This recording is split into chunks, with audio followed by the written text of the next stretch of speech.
Jean, chapitre 20. Le dimanche, Marie de Magdala se rendit au tombeau de bon matin, alors qu'il faisait encore sombre, et elle vit que la pierre avait été enlevée de l'entrée du tombeau. Elle courut trouver Simon-Pierre et l'autre disciple que Jésus aimait et leur dit, « Ils ont enlevé le Seigneur du tombeau et nous ne savons pas où ils l'ont mis. » Pierre et l'autre disciple sortirent donc et allèrent au tombeau. Ils couraient tous les deux ensemble, mais l'autre disciple courut plus vite que Pierre et arriva le premier au tombeau.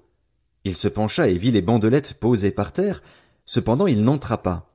Simon-Pierre, qui le suivait, arriva et entra dans le tombeau. Il vit les bandelettes posées par terre.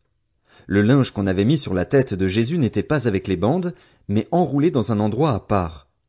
Alors l'autre disciple, qui était arrivé le premier au tombeau, entra aussi, il vit et il crut. En effet, il n'avait pas encore compris que, d'après l'Écriture, Jésus devait ressusciter. Ensuite les disciples repartirent chez eux. Cependant, Marie se tenait dehors près du tombeau et pleurait. Tout en pleurant, elle se pencha pour regarder dans le tombeau, et elle vit 2 anges habillés de blanc assis à la place où avait été couché le corps de Jésus, l'un à la tête et l'autre aux pieds. Ils lui dirent, « Femme, pourquoi pleures-tu » Elle leur répondit, « Parce qu'ils ont enlevé mon Seigneur et je ne sais pas où ils l'ont mis. » En disant cela, elle se retourna et vit Jésus debout, mais elle ne savait pas que c'était lui. Jésus lui dit, « Femme, pourquoi pleures-tu?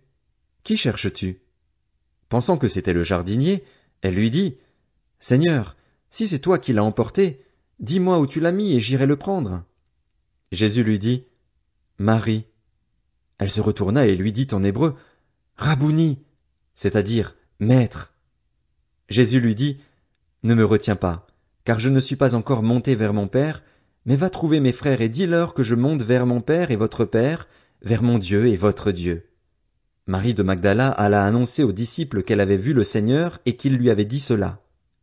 Le soir de ce même dimanche, les portes de la maison où les disciples se trouvaient rassemblés étaient fermées, car ils avaient peur des chefs juifs.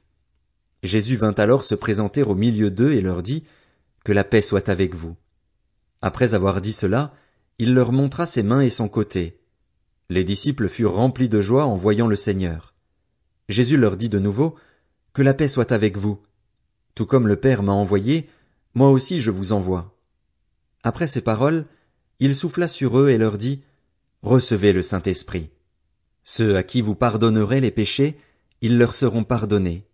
Ceux à qui vous les retiendrez, ils leur seront retenus. » Thomas, appelé Didyme, l'un des 12, n'était pas avec eux lorsque Jésus vint.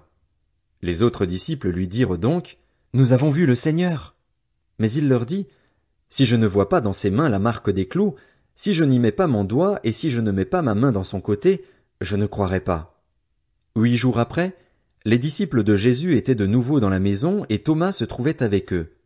Jésus vint alors que les portes étaient fermées, se tint au milieu d'eux et dit, « Que la paix soit avec vous. » Puis il dit à Thomas, « Avance ton doigt ici et regarde mes mains. Avance aussi ta main et mets-la dans mon côté.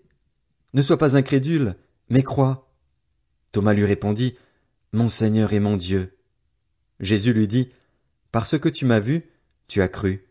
Heureux ceux qui n'ont pas vu et qui ont cru. » Jésus a accompli encore, en présence de ses disciples, beaucoup d'autres signes qui ne sont pas décrits dans ce livre. Mais ceux-ci ont été décrits afin que vous croyiez que Jésus est le Messie, le Fils de Dieu, et qu'en croyant vous ayez la vie en son nom.